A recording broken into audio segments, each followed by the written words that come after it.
Hola, buenos días. Les habla el profesor Jesús González, encargado de la cátedra de Geografía, Historia y Ciudadanía para segundo año A y segundo año B. ¿Cuál es la clase de hoy o qué vamos a abordar en esta oportunidad? Encantado de reencontrarme con ustedes.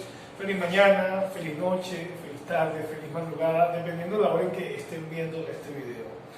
El contexto en el cual nos basaremos hoy va a ser sobre todo el trasfondo político, económico y social que va a desarrollarse en Venezuela, ¿ok? Durante o a partir de 1830. O sea, ¿cómo queda Venezuela o cómo queda su organización a partir de la caída de la Gran Colombia? ¿Ok? Comencemos con el primer aspecto. Aspecto demográfico, ¿sí? Población. ¿Qué es lo que yo quiero que abordemos acá? Comprender un poco cómo se va a redistribuir toda la población venezolana a partir de 1830. Hay un aspecto súper importante a resaltar acá. Venimos de un proceso de independencia. La tasa de mortalidad a partir de las guerras, las grandes guerras que se originaron para ser un país totalmente independiente, se va a disparar, ¿sí? Entonces, por ende, vamos a tener un proceso de crecimiento poblacional paulatino, ¿sí? La mayoría de la distribución de toda la población en Venezuela va a ser una población rural dispersa. Y esto va a originar graves consecuencias desde el punto de vista político y social, que más adelante se lo vamos a abordar. Eso lo voy a explicar. Eso en cuanto al aspecto demográfico. ¿Qué otra cosa podemos observar acá? Hay que resaltar lo siguiente. Como desde 1830 a 1920, 1930, casi 100 años, el crecimiento va a ser poco significativo, pero después de 1936 hacia la actualidad, el crecimiento de la población o el incremento de la natalidad se va a incrementar en más de un 100% en todo el territorio venezolano. Eso es un aspecto o una característica típica de la población a partir de 1830. Con poca población, con población dispersa, esto a su vez va a originar una grave situación desde el punto de vista político. ¿Y a qué me refiero desde el punto de vista político? Uno, en 1830 tenemos a Páez como cabecilla, ¿sí?, de la oligarquía venezolana para la época. Políticamente, ¿qué va a pasar? Va a haber un descontento con todas las políticas, valga la redundancia, o todo lo que hacía el gobierno desde el punto de vista social y económico. Y a partir de esta fecha van a comenzar a surgir dos grandes partidos políticos en Venezuela. Por un lado vamos a tener liberales y por el otro lado vamos a tener conservadores. Todos ellos van a chocar desde el punto de vista de ideales. ¿Por qué? Porque los conservadores eran los que quedaron a cargo del poder venezolano, los grandes oligarcas, las personas de poder. Y los liberales van a estar liderados por todos aquellos comerciantes, campesinos, esclavos, indígenas, que de una forma u otra fueron explotados o fueron menospreciados durante todo este proceso político, económico y social. ¿Sí? Es un aspecto relevante que debemos resaltar. ¿Qué está pasando o qué pasa en Venezuela a partir de 1830? Te mencioné lo político, te mencioné lo demográfico, ahora vamos a hablar desde el punto de vista histórico-social. ¿Cuál es el escenario venezolano a partir de esta fecha? Uno, vamos a ver grandes fenómenos desde el punto de vista social. Vamos a evidenciar el caudillismo. ¿Qué es el caudillismo? El caudillismo es un fenómeno que se va a originar debido al vacío de poder, ¿ok?, en las vastas regiones que vamos a tener en Venezuela. Como no hay un control de todo el espacio político, figuras regionalistas van a emerger de las provincias venezolanas para la época y van a autoproclamarse como líderes totalmente contrarios a las políticas centralistas o a las políticas del gobierno de Páez. El caudillismo va a ser un fenómeno clave en todo el juego político, económico, social en Venezuela a partir de esta fecha. Ese es el primer fenómeno. Segundo fenómeno, vamos a evidenciar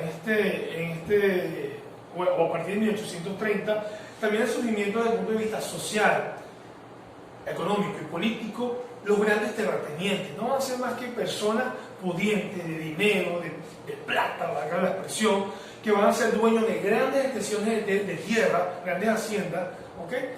Y no las van a saber administrar. Eso es una realidad que vamos a evidenciar en Venezuela a partir de 1830 y que inclusive se ve actualmente, ¿ok?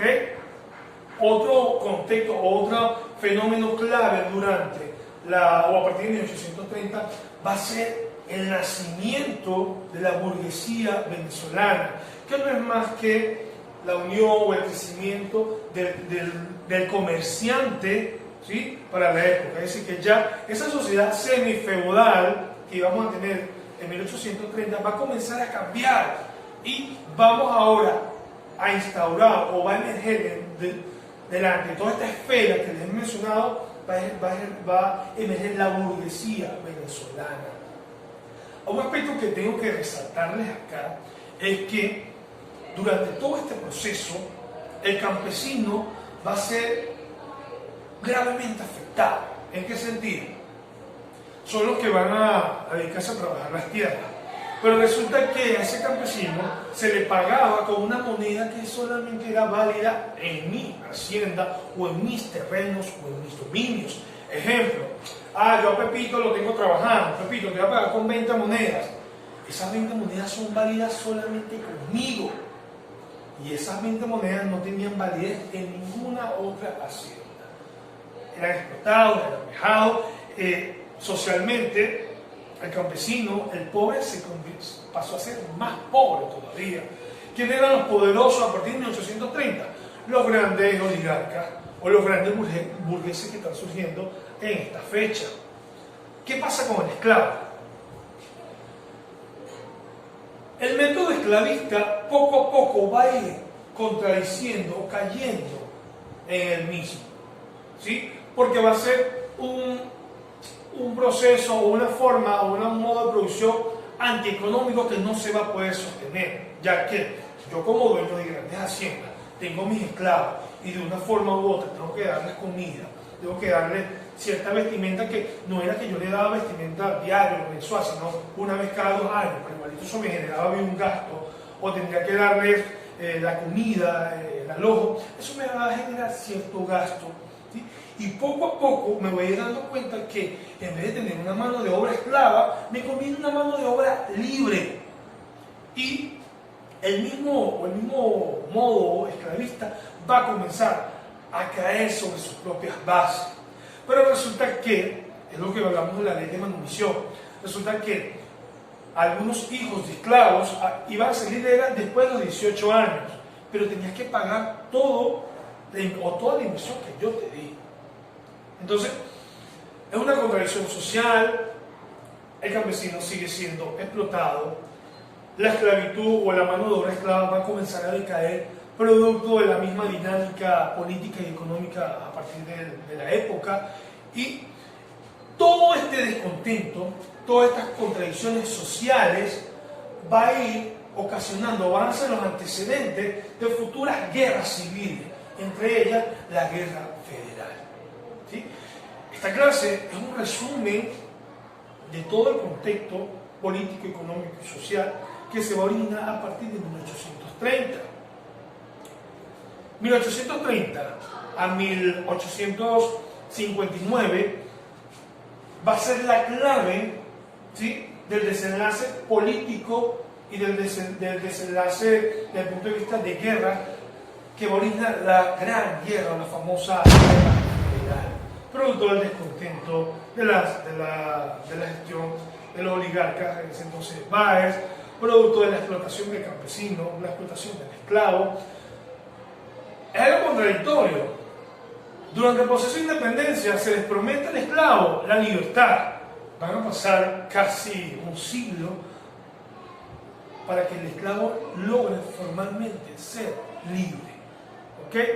Y sin embargo, esa esclavitud, esa libertad, se fue dando paulatinamente, ya que muchos de estos esclavos estaban acostumbrados, ¿sí?, a vivir bajo el método esclavista. Muchos no querían ni siquiera la libertad, ya se habían acostumbrado a ser esclavos de sus amos.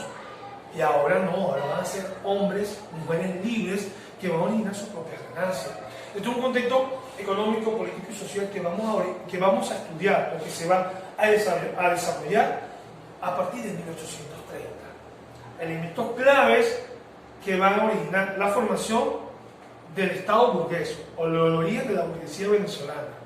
Elementos claves para entender por qué estalla la guerra federal y elemento importantísimo para entender la dinámica política que se va a originar durante 1830 a 1908. ¿Sí? Vamos a ver una constante lucha o guerra de caudillos. Tenemos un pueblo o una población rural dispersa, vacío de poder, no logra el gobierno central controlar todo el ámbito del territorio venezolano y obviamente van a surgir ideales, personas claves, famosas, conocidas, entre ellos carismáticas, que van a levantarse en lucha hacia el gobierno central. Vamos a tener una sociedad llevada de la mano por el caudillismo, por grandes extensiones de tierras sin producción, por explotación del campesino, una sociedad contradictoria o un modo de producción contradictorio en el sentido de que muchas de las promesas que se hicieron no se llegaron a consumar. Pero esto va a ser la clave para entender la Venezuela que se va a desarrollar a partir de 1963, después de la Guerra Federal.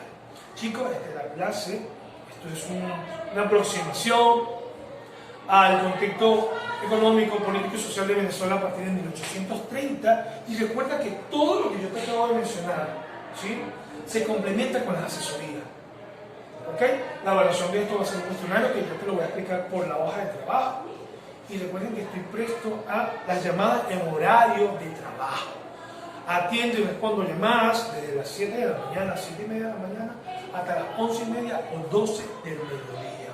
Después de esa hora no respondo porque estamos ocupados en otras cosas. Les hablo para ustedes el profesor Jesús González. Un placer atenderles por esta vía. Encantado, que tengan feliz día, feliz tarde, feliz mañana, feliz noche. Les quiero.